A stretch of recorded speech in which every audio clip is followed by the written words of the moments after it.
How you guys doing?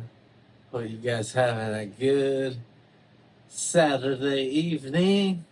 So we're gonna run it for the first time. I think that what's cool is like we're doing this, we're like entering the fall season, so Oh, we're producing interesting, huh? during the fall season. Just like when the flowers bloom. So you want to introduce yourself? What's up, everybody? This is OG Jimmer and the place to be. Um, man, I'm just here, just collaborating, sharing thoughts and being inspired and to inspire. Um, yeah, September the 30th, I guess, for 2023.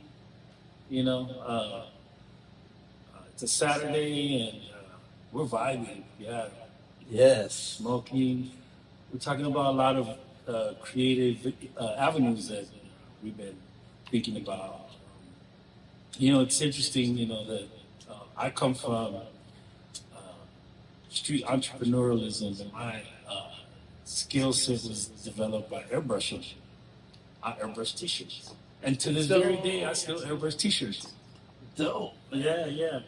Yeah, people love that. Yeah, they still do. I mean, yeah, I've never really locked myself into some of the commercial aspects of airbrushing because when I was growing up around the 80s, there was mature airbrushers that were putting booths in the malls and they were, they had stencils and they were teaching people how to airbrush and you could take courses for like $250 or something like that.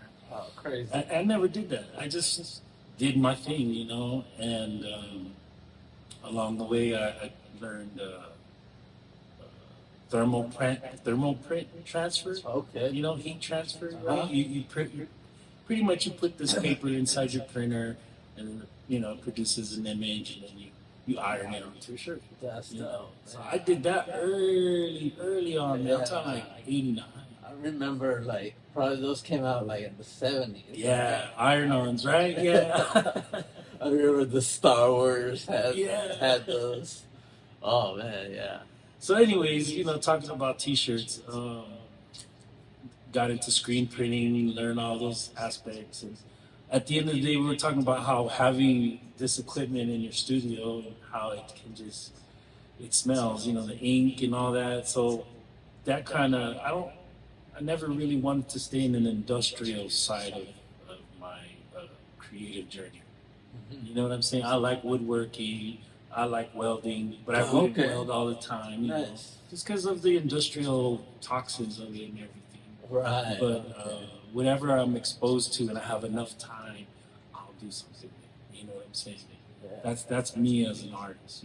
But originally from Los Angeles, I grew up tagging on the streets, and I remember seeing cholo writing in the '70s, and it never really mattered to me until someone introduced me to it in elementary school. This was like 82, probably. Yeah, around 82. And I walked into a whole scene. I walked in, my friend at school, his family's Jamaican, so I would go to this house and it was cool, everyone was chilling and we went into the garage and there was a DJ, a break dancer, an MC, you know what I'm saying? And then dude drawing, graffiti and shit. And it was like this amazing image of this is it right here. This is different. You know what I'm saying? Because they were like, hey, what's up? Hey, what's up, man? You were cool about it. You know what I'm saying? Because I came from his family, like his brother, you know what I'm saying? But if I was just a complete stranger, it probably would have been political because I learned later that it was political. I used to get pushed back a lot to stay away from my original influencers because they were doing street crimes. But especially back in the day, you would definitely get fined or put in jail for and they would totally tell me. I mean, they told me you're a kid, man. We don't want you to get in trouble. It's glad that you like this graffiti thing we do, but you can't hang around with us all the time because we're fucking up. Yeah, we're doing some crime. We're doing some crime. And so, Not really, but yes. I mean, not really bad shit. Like they were raping and they were murdering. You know, Exactly, man. It was so totally street I don't know if you expression. know. In LA, there was this one part called Mid City. Okay. It's Wilshire District, where the legendary World on Wheels is there, and it's right down the street from Los Angeles High School, about a quarter mile from, maybe like a mile from Hollywood. We were just like in the middle of the city, and yeah, people would come out of the skating ring trying to be all early b-boy, looking fresh, getting their chains snatched. Yeah. Getting their glasses taken. They're trying to be all New York and shit. So my big homies would just nab them, you know, and shit like that. And I used to still go. Like, I would go and I'd be across the street watching this shit. Like, oh shit, this motherfucker took him down with a left hook. Yeah. And we just run back and shit. And then, I mean, so for the most part, I got it. I was like, okay, this isn't what I want to do. Even though there was times when I catch them in the chill zone, and that's when they would be rapping and drawing and pop locking and shit like that. And so I wanted to do that all the time.